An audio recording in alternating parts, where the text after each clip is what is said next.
Assalamualaikum warahmatullahi wabarakatuh. Selamat datang kembali di Cangkeh Podcast. Alhamdulillah sore ini kita kedatangan tamu seorang alumni multimedia SMK 4 Padang. Beliau ini adalah lulusan tahun 2013. Namanya kalau di buku absen dulu ya, Ibu ingatnya namanya Muhammad Fajrin Hermana Putra. Itu kalau nggak salah, benar nggak Rin? Benar Bu. Oke, tapi saat ini kita lebih kenal beliau dengan nama Rin Hermana atau nama panggungnya sekarang Rin Hermana. Enggak, nama panggung sih, itu lebih kayak potongan nama kan sebenarnya. Oh, potongan nama. Kan Fajrin Hermana, jadi ya Rin Hermana disingkat saja. Rin Hermana Iya, saja, benar, biar lebih gampang diingat ya Rin ya. Iya. Oke, Budi terima saya kasih ya Rin ya udah mau datang lagi ke sekolah kita ini. Gimana rasanya Rin? Udah sekian lama tamat terus balik lagi ke sini, ada lihat perubahan nggak? Banyak sekali perubahan dari sekolah tercinta yang Itu dulu... dari hati nggak sih tadi bilang tercinta? Oh, tentu tidak. Udah yakin jawabannya, udah yakin jawabannya. Enggak. Benar. Sekolah SMK 4 sangat memberikan dampak yang berbeda Bu untuk Rin sendiri sebenarnya. Kan di SMK 4 ini Rin ya belajar tentang media lah, multimedia itu lebih banyak di SMK 4 ini. Setelah itu ya diawali di SMK 4 tertarik terus belajar sampai ya sekarang ini Bu. Enggak di media juga sih sebenarnya, tapi lebih ke arah yang lain, tim kreatif. Oke. Sebelum lanjut tentang yang lain, Ibu baru dapat kabar kalau Rin Hermana ini baru saja melangsungkan pernikahannya. Selamat dulu dari kami semua atas nama sekolah, atas nama SMK 4 Padang. Semoga bahagia, sakinah, mawadah, warahmah. Amin, ya. amin. Terima kasih banyak. Iya, Oke Rin, kita balik deh flashback. Ibu pengen dengar cerita Rin dulu, pengalaman Rin waktu sekolah, suka dukanya deh gimana, apa yang Rin rasain waktu sekolah di sini dulu. Boleh dari suka, duka. Boleh dari duka, terserah. Mau dari mana? Sebenarnya nggak ada patokan ini. Rin juga bingung mau blockingan ke arah sukanya dulu atau dukanya dulu. Ini mau cerita dari mana gitu. Mungkin Rin ingat dari hal yang paling suka deh. Tapi sukanya juga duka sebenarnya. Kok bisa? Ya karena sukanya itu kita semuanya di multimedia itu alhamdulillah perkelompokan teman-teman kita itu kompak. Kita sangat kompak untuk cabut. Nah itu permasalahannya suka atau duka. Nggak tahu kan. Kalau bagi kita kan itu suka ya, dari kita suka. Kita suka nongkrong, kita suka keluar kelas, kita suka main-main, kita suka nggak masuk kelas itu suka. Tapi bagi jalur pendidikan itu kan duka sebenarnya. Tapi ya sebenarnya di sekolah ini lebih banyak Rin itu lebih banyak belajar tentang pengalaman, tentang bertemu orang-orang, lebih banyak tentang media, lebih banyak tentang bagaimana Rin bersosial lah. Karena di SMK ini kayaknya lebih banyak main di luar daripada di kelasnya sendiri. Bahkan di kelasnya sendiri berasa kayak lagi di luar gitu. Karena saking ramenya di kelas. Kita nggak pernah tenang kan. Multimedia kan dulu dijuluki dengan mada-mada. Oh iya, mada-mada, makanya MM ya. Makanya mada-mada. MM ya. Iya, dan ya udah kita mengamini itu, memang kita mada-mada, tapi itu kan secara secara tingkah mungkin kami berbeda gitu. Tapi secara akademis kenapa bisa MM banyak yang lolos SPTN gitu. Iya, padahal kan nggak masuk. Harusnya nggak banyak. Harusnya nggak banyak. Dari perilaku gitu. Sehari-hari belajar di sekolah. Iya gitu. Bu, mungkin karena pandangan yang ngelihat siswa SMK itu harus di dalam kelas, siswa SMK itu harus belajar, buka buku, baca gitu. Kalau menurut Rin kayaknya enggak gitu. Lebih banyak keluar, apalagi kalau misalnya kita nih teman-teman semua dari sekarang udah bukan multimedia. Masih dong kelas 2 dan kelas 3-nya masih multimedia. Kelas 3 masih multimedia, iya. Kalau kita multimedia kan lebih banyak keluar. Kita di dalam kelas itu kayak terkurung. Kita harus bisa ngelihat keluar itu kayak wah pohonnya bagus nih gitu. Terus kayak ngebayang angle kamera ini shoot atau apa. Kita perlu banyak ngelihat keluar supaya ketika kita di dalam kelas tadi kita tinggal nulis konsep aja, bukan yang harus selalu dalam kelas gitu. Oke, Kayaknya setuju sih Ibu ya. Rin. Iya. Itu adalah sok tahu dari Rin Hermana. Jangan terlalu percaya ya adik-adik semua, teman-teman semua. Tapi enggak loh Rin, sebenarnya konsep di kurikulum Merdeka sekarang yang kita terapkan itu emang seperti itu. Belajar itu kan enggak hanya di kelas, kita bisa Iya. belajar di mana saja, dari siapa saja, kapan saja gitu kan. Ha-ha. Dan berarti kita udah terapkan itu dari jauh-jauh hari, dari tahun-tahun, malah waktu Rin 2013 udah seperti itu yang Rin Iya. rasakan gitu kan. Berarti kita udah gunakan yang sesuatu yang pemerintah baru laksanakan itu setahun atau 2 tahun, ini bertahun kedua gitu Oke. kan. Berarti kita udah lebih dulu dari Iya, pemerintah. berarti pemerintah gitu. ngelihat ke kelas kita ya dulu ya Bu ya. Nyontek kita. Oke Rin. Terus waktu Rin sekolah deh, Ibu masih ingat itu tadi kan kenakalan salah satunya ya cabut gitu. Rin Iya. ingat nggak? Rin waktu itu kelas 1 37 orang. Tapi yang tamat cuman 22 orang. Itu apa sih yang Rin rasain gitu? Senang. Senang dan sedih sebenarnya, campur Bu sebenarnya Bu. Senang dan sedih. Senangnya adalah multimedia ini semakin sempit untuk orang-orang yang benar-benar mau berada di multimedia. Gitu. Rin itu sebenarnya agak merasa kayak kalau misalnya orang yang udah nggak minat tapi berada di lingkungan kita, pilihannya ngikut aja atau mending keluar gitu. Oke. Karena kalau misalnya dia akan jadi pengacau dalam itu, kan kasihan teman-teman yang lain yang benar-benar fokus pengen belajar nih. Ada yang kan kita nggak menutup kemungkinan kalau misalnya masih ada beberapa teman-teman yang wah kayaknya multimedia keren nih, masuklah gitu. Iya, hanya asal-asal pilih jurusan Iya, ya, nggak tahu iya sebenarnya benar. itu apa. Nah makanya Rin satu sisi ngerasa ya kayaknya memang harus begitu. Kelas 1 itu adalah pemangkasan sepangkas-pangkasnya supaya teman-teman tahu oh sepertinya saya salah sekolah nih gitu. Kan bagus juga buat dia. Kalau misalnya dia salah sekolah, mungkin dia basicnya bukan di multimedia, dia basicnya memasak, dia pilih jalur lain atau apa gitu. Walaupun dia mungkin ya juga masih konteks bingung nih mau nyari apa nih gitu. Mau kemana ya? Iya, nah itu sukanya di sana. Sedihnya karena setahun adalah waktu yang panjang untuk kita menjalin pertemanan. Sedihnya di situ. Kita tuh sedih karena 2 tahun ke depan kita nggak akan sekelas lagi nih gitu. Bukan berarti kita nggak sekelas tapi kita nggak temenan gitu kan. Iya, oke. Kita masih temenan walaupun ya hanya sampai di kelas 1. Itu bukan salah saya, salah Anda. karena Anda tidak bisa mencari nilai. Mencari nilai ya, Mencari mencari nilai. nilai. Kita boleh nakal, kita boleh kurang ajar. Enggak sih, kurang ajar. Kurang jangan. ajar nggak boleh. Ya, nakal-nakal boleh lah, bandel-bandel dikit boleh, tapi ya kalau urusan pelajaran sebaiknya fokus gitu. Nakal kan nggak harus yang memberontak. Iya, Aku nggak mau gitu. benar. Kasih tugas kerjain. Kalau misalnya udah bosan, ya udah keluar gitu. Oke, Rin. Kayaknya Rin di situ sih. Gitu ya. Kayaknya ini bukan podcast inspiratif ya Bu ya. Ini maaf ya Bu ya. Rin bukan kayaknya Rin Tenang, bukan nanti contoh sampai kesana bukan deh. contoh alumni yang patut ditiru. Bukan. Ada nanti yang patut ditirunya ada. Mungkin di bagian itu enggak. Di Iya, bagian mungkin enggak. itu Tapi sebaiknya ada enggak. di sisi lain nanti Iya, yang memang benar. pantas jadi inspirasi buat adik-adik. Amin gitu lah, kan. semoga. Oke. Terus Rin, selama sekolah deh, apa pengalaman yang paling terkesan gitu Rin, yang rasanya nggak mungkin Rin lupain lah gitu? Pengalaman yang paling berkesan itu bikin film untuk ini apa tuh namanya dulu Bu? Yang film Si Ilham. Oh iya, yang waktu kita dapat program penyelarasan pendidikan dengan dunia kerja, Iya. program dari pemerintah ya. Pokoknya waktu itu ada Yes. bikin film. Iya, dan film kita tayang di Malang waktu itu. Nah, Ibu. iya dan Oh, ditonton oleh si iya, dari pejabat kementerian. Iya, Ibu merinding deh. Iya. Ibu jadi merinding karena ingat itu. Itu kan titik awal kenapa multimedia Jadi lebih cenderung ke arah bikin film waktu itu.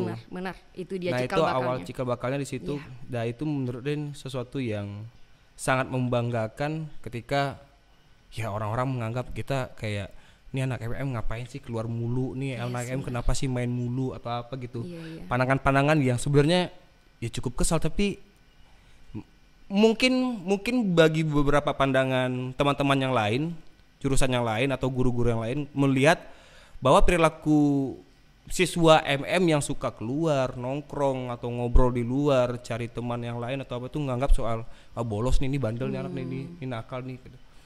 Padahal menurut kalau misalnya kita basic kita mau ngarah ke film yang tadi, kita kan perlu kenal teman ini gimana kehidupannya, kita perlu nongkrong dengan dia.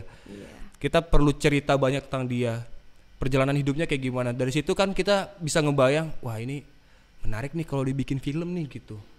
Iya benar-benar. Dari sana sebenarnya kan itu kenapa Rin memilih film si Ilham. Dulu kalau nggak salah ada 3 pilihan kan, ada apa 3 ya? pilihan. Akhirnya milih film Ilham karena ini orang inspiratif nih gitu. Yes, benar, tapi dia di kelas itu apa ya? Cupu, dia benar. cupu, dia ya pokoknya dia kalau misalnya orang ngeliat dia tuh nothing lah gitu. Tapi kalau dikulik, diajak nongkrong ngobrol gitu, Ilham ini dia orang inspiratif. Gimana kalau kita bikin filmnya dia aja? Nah, dari sana tuh niat awalnya nggak yang harus wah film ini terkenal atau film ini bakal meledak gitu. Kita cukup bikin video untuk menginspirasi kita dulu aja nih. Bahwa teman kita, dia yang kita anggap cupu, yang nggak ngapa-ngapain, pemalas atau apa gitu, ternyata dia adalah representasi manusia yang sebenarnya baik gitu. Mungkin kitanya yang mandang dia tuh kayak ngapa sih Il? Kenapa sih orang kayak gini banget hidup lu gitu. Iya benar-benar. Gitu tuh Dan titik sekarang yang dia udah sukses juga kan, dia punya usaha di jauh di Papua sana. Ya, gitu alhamdulillah Bu, dia Alhamdulillah sekarang sukses di Papua sukses, lancar. Iya, oke. Terus yang pengalaman yang paling nyebelin lah, yang paling jangan deh terulang hal kayak gitu selama sekolah. Apa ya? Rin selalu mengingat momen ini sih, tapi takut ngejat sebenarnya. Apa itu? Nggak apa-apa kok, nggak apa-apa. Nanti kita Oke lah, jadi boleh lah disensor. nggak sebut nama ya? Nggak boleh sebut nama. Rin tuh paling nggak suka ketika guru tidak tahu gimana ya cewek. Si murid ingin bikin ini nih A gitu. Tapi karena si gurunya nggak bisa memenuhi apa yang diinginkan oleh si murid, atau mungkin guru ini nggak ngerti apa yang diinginkan oleh murid, akhirnya si guru ini mematahkan keinginan si murid ini. Itulah keluar istilah ukhuwah ukhuwah bayang-bayang setinggi badan.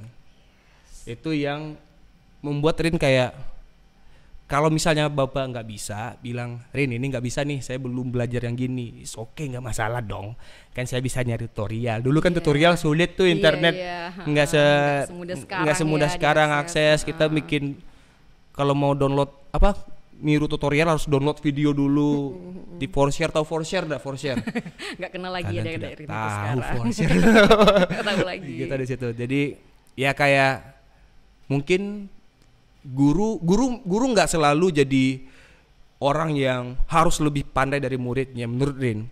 Terkadang murid jauh lebih pandai, apalagi di zaman sekarang mungkin murid-murid lebih pengalamannya lebih experience editing atau apalah gitu, pengalaman-pengalamannya lain tuh dia udah banyak dapat dari luar, mungkin akan meninggalkan kepandaian dari gurunya. Tapi menurut Rin, fungsi guru mungkin lebih kayak mensupport atau membantu dia, karena guru kan lebih banyak punya pengalaman nih daripada kita. Kita mungkin secara editing belajar gitu, kita ya tutorial YouTube banyak sekarang, apapun sekarang udah banyak aplikasi. Dan kalau guru itu nggak menguasai itu, ya nggak usah dipatahin gitu, ya udah support aja, kamu bisa silakan, apa yang perlu dibantu nih, kita brainstorming, mungkin bapak punya ide yang lebih menarik atau apa gitu. Kalau masalah ide kan masalah pengalaman, masalah tentang bapak dulu cerita ada ini kalau kita ini ya apa yang tadi film ya gitu. Nah kita yang ininya versi editing atau bikin konsepnya kayak gimana, pengambilan gambarnya kayak gimana gitu. Mungkin itu sih tidak mematahkan. Tidak mematahkan, tapi justru mensupport ya, mensupport. Malah ngasih, kalau misalnya ada yang bisa dibantu ya bantu. Kalau kalau nggak ada yang bisa dibantu ya udah kamu kamu cari bahan, bapak belum ngerti, ibu belum ngerti ini. Tapi kalau memang kamu punya sesuatu yang bisa kamu share ke kami, silakan gitu ya. Harusnya seperti itu ya. Iya, Rin ngerasa kayak gitu. Nih konsep kurikulum merdeka lagi nih. Benar ya. Mantap Rin, udah jauh pikirannya. Iya, masih ya belum apa-apa lah. Itu tadi kita udah bahas sedikit ya tentang zaman Rin masih sekolah dulu. Semoga cerita-cerita Rin tadi jadi ada manfaat lah buat adik-adik. Ya, sekarang ibu mau beralih ke karir gitu Rin. Ya ini nih yang bakal jadi inspirasi buat adik-adik Rin gitu kan. Kami tahu Rin sekarang jadi stand up comedian gitu benar. Kan. Terus juga punya kerjaan tetap di Komika ya sekarang ya Rin ya. Iya benar. Boleh cerita ini Rin, kerjaan sekarang tuh sebenarnya apa sih gitu? Sebenarnya Rin, detailnya apa ya? Kalau dibilang pekerjaan, Rin sebagai apa nih? Rin bilang stand up comedian. Gitu. Tapi apakah orang akan ngelihat Rin hanya sebagai performance? Menurut Rin enggak. Stand up comedian itu turunannya banyak. Pekerjaan yang bisa dilakukan oleh seorang stand up comedian itu banyak. Salah satu yang lagi Rin jalani adalah menulis skrip. Oke. Nah, Rin mungkin kalau lebih spesifik, kalau misalnya orang nanya sekarang lagi ngapain, lebih banyak nulis sekarang daripada perform atau misalnya main di konten atau apalah gitu namanya.